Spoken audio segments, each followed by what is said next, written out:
Hello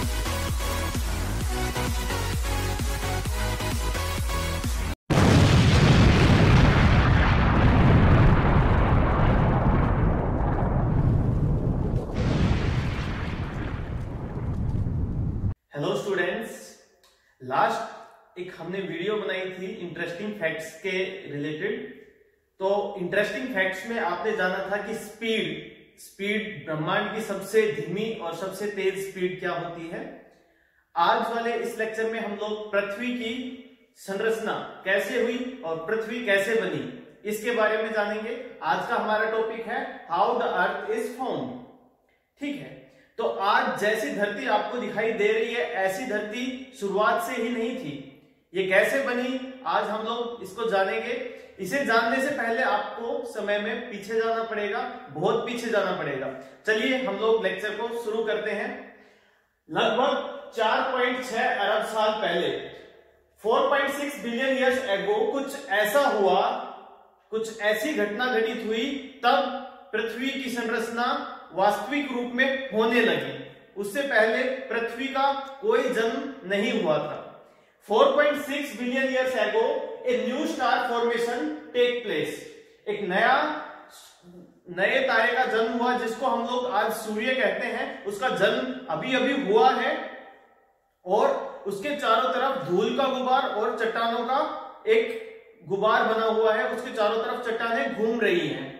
अब हम इसको स्टेप बाय स्टेप एक बार समझ लेते हैं ये सभी कैसे हुआ। और दूसरी बात, स्टार फॉर्मेशन कैसे होती है, नेबुला के अंदर स्टार बन रहे होते हैं, वो कैसे बन रहे होते हैं, ये चीजें अगर आपको समझनी है तो हम लोग एक और वीडियो बनाएंगे। अभी के लिए मैं इसके लिए बता देता हूं कि जो सन है हमारा वो सोलर नेबुला के अंदर फॉर्म हुआ था। ठीक है, 4.6 billion years ago a new star formation take place. एक नए स्टार का जन्म हुआ है। मैंने यहाँ पे दिखाया है, ये चारों तरफ से चट्टानों से और धूल के गुबार से ढका हुआ है। अब इसकी अगर संरचना की बात करी जाए तो इसके आसपास चट्टान मैंने बताई जैसे, अब वो ग्रेविटेशनल फोर्स जो है उसकी वजह से आपस में वो चट्टानें मिलके एक बड़ी संरचना बनाने वाली है। और यहां पे हम ये नहीं कह सकते कि धरती बनने लग गई ये, लेकिन धरती की एक नींव शुरू हो गई है। धरती अब बनने के प्रोसेस में है। तो एक गोल संरचना बनने लगी है, चट्टान आपस में मिलकर बड़ी संरचना बनाने लगे हैं। और जिसका मेन कारण क्या है, आपका ग्रेविटेशनल फोर्स। इस टाइम अगर हम देखें जो एक संरचना बनी है जिसको हम लोग बोल रहे हैं कि इन फ्यूचर वो आज के दिन में अर्थ है, तो उसका टेम्परेचर इस समय बहुत ज्यादा हाई है। कुछ समय और बीत गया, 4.5 बिलियन ईयर्स एगो हम इस समय अगर अर्थ की स्ट्रक्चर को ऑब्जर्व कर रहे हैं तो ये एक खोलते हुए लावे अगर हम देखें ये पूरा लिक्विड लावा से भरी हुई संरचना है जिसका टेम्परेचर अप्रोक्सीमेटली 1200 डिग्री सेल्सियस है। और इस समय यहां पे कोई भी ऑक्सीजन की प्रेजेंस नहीं है। और आगे बढ़ते हैं।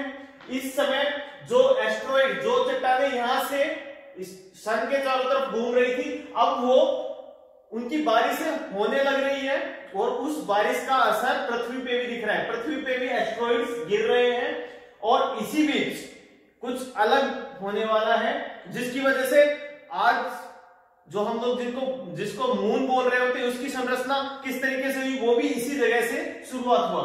इस समय पे क्या हुआ, एक नया ग्रह, जैसी संरचनाएं पृथ्वी की बनी ऐसे ही कई संरचनाएं बनी, जिनमें से एक संरचना जो एक नए ग्रह जैसी संरचना दिखाई दे रही थी वो 15 किलोमीटर पर सेकंड की स्पीड से पृथ्वी की तरफ आ रही है। और जैसे ही वो पृथ्वी से टकराई तो पृथ्वी चारों तरफ से चट्टानों के गुबार से फिर से ढक गई। पृथ्वी के चारों तरफ रिंग फॉर्मेशन हो गई है। मैंने रिंग फॉर्मेशन को इस तरीके से दिखाया है, ये 2 लेयर रिंग फॉर्मेशन हुई है पृथ्वी के ऊपर। ये मैंने पृथ्वी दिखाई यहाँ पे, जो कि आपको मैंने बताया लावा से भरी हुई है।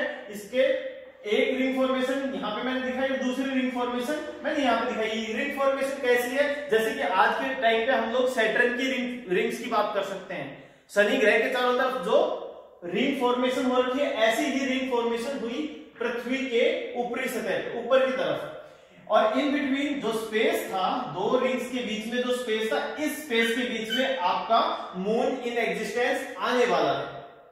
अभी तक मून बना नहीं है, लेकिन इन्हीं रिंग्स की वजह से, चट्टान वो घूम रही है चारों तरफ, धूल के गुब्बारे वो घूम रहे हैं, उनके बीच में ही, उन दोनों रिंग्स के बीच में ही मून की फॉर्मेशन होने वाली है।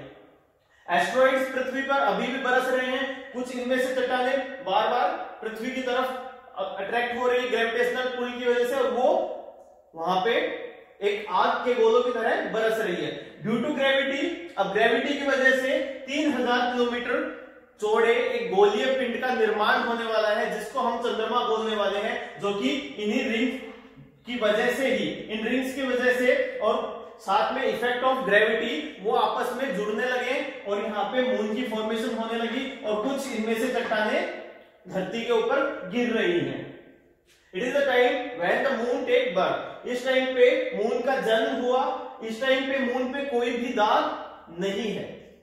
अभी तक जो आज के दिन में हम लोग मून की पिक्चर्स देख रहे होते हैं, उसमें आप लोगों को मून के अंदर स्टेन्स दिखाई दे रहे होते, ऐसे कोई भी स्टेन्स उस समय पे नहीं थे और वो पूरा का पूरा एक आग का गोला था उस समय।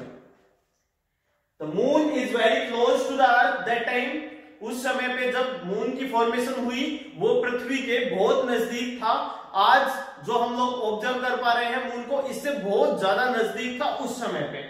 टेम्परेचर उसका बहुत ही ज्यादा हाई था और वो ग्लोइंग नेचर का था। जैसे कि आज हम बात कर रहे होते हैं कि moon is a non luminous object, moon की खुद की कोई रोशनी नहीं है, लेकिन उस समय पे ऐसा नहीं था। मून उस समय पे ग्लो कर रहा होता था, मून की खुद की अपनी एनर्जी सोर्स था, इस वजह से वो लाइट एमिट कर रहा होता था उस समय पे।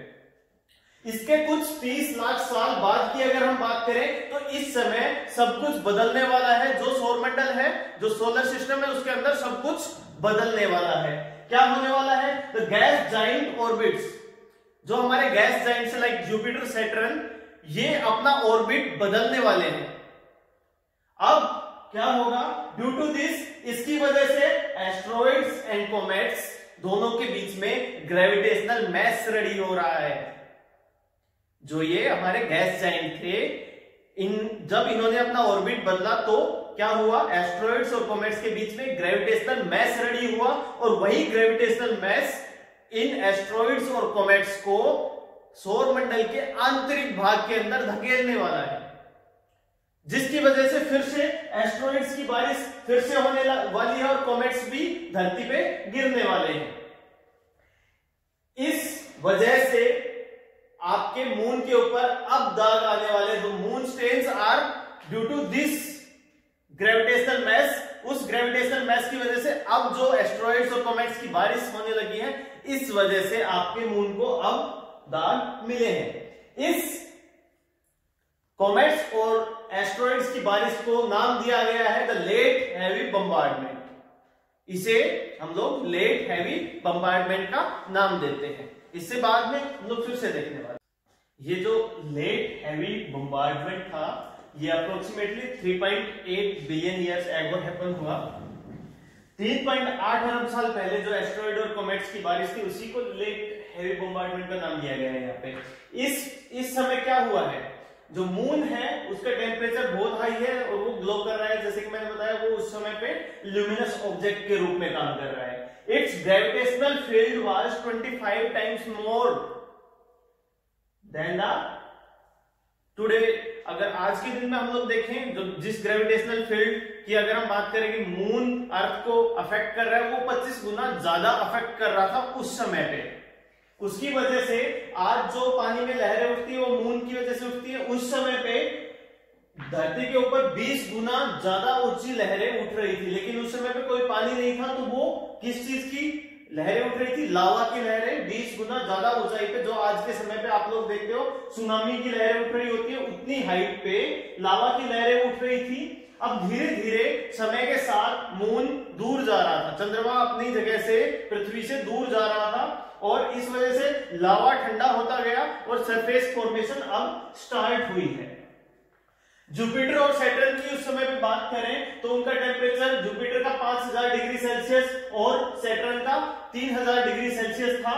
और इसका मतलब यह है कि वो दोनों भी ल्यूमिनस ऑब्जेक्ट के रूप में काम कर रहे थे और दोनों बहुत ज्यादा ग्लो कर रहे थे विद रेस्पेक्ट टू द सन। अगर सूर्य के रेस्पेक्ट में भी बात करें तो जुपिटर और सैटर्न ज्यादा चमक रहे थे, क्योंकि सन अपने इस समय पे जितना चमकता है उससे 30% कम चमक रहा था। एक स्टार जब फॉर्म होता है तो शुरुआत में वो कम चमक रहा होता है, समय के साथ उसकी चमक बढ़ती हुई जाती है। तो उस समय पे सन हमारा 30% कम चमक रहा था आज के दिन से। कोमेट्स और एस्ट्रॉइड्स की बारिश हुई थी। जो कोमेट्स थे वो अपने साथ जमी हुई बर्फ के क्रिस्टल लेके आए।